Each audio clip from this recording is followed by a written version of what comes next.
Most of us know the town of Westchester for its great food and local businesses. But did you know that the town actually has a history of being haunted? Let's follow Chesco Tours to see what he has to say about the ghosts and ghouls of Westchester.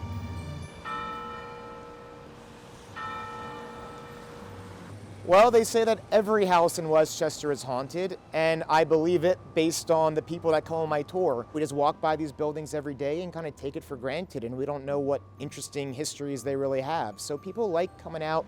As for Westchester, yeah, a lot of history, a lot of things went on here. A lot of being the county seat, it had a lot of trials and criminals. And also, something I should mention is that there were a lot of burial grounds here that are no longer here. That's because they've been built on top of, and while they tried to move all the bodies, there's no guarantee that they actually did. So that might have something to do with it. If you take out all your burial grounds, it's gonna probably cause some ghosts. Well, there's a few places that stand out when it comes to being haunted in Westchester, and one of those is here, the Lincoln Room. It's a well-known building. It has different architecture than a lot of other places in Westchester, so it kind of stands out in that way.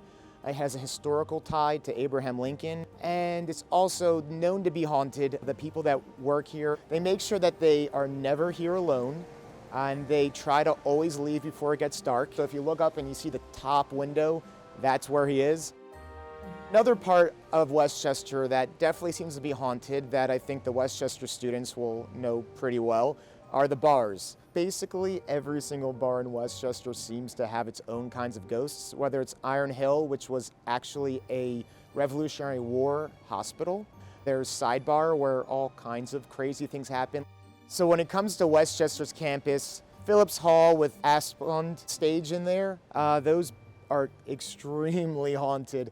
I have a lot of Westchester alum from years back that come on my tour, and they have stories going back decades where back in the 70s, the campus radio station used to have a dare for anyone that would spend the night in there, and the guy said in all his 4 years nobody could do it. So that was how Westchester got started.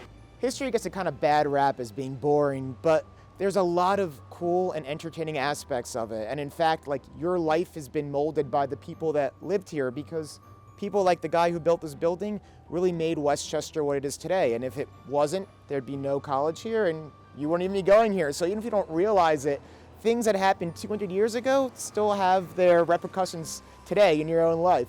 So whether you're in downtown Westchester or walking around campus, remember that we have ghosts everywhere. So watch out and happy Halloween.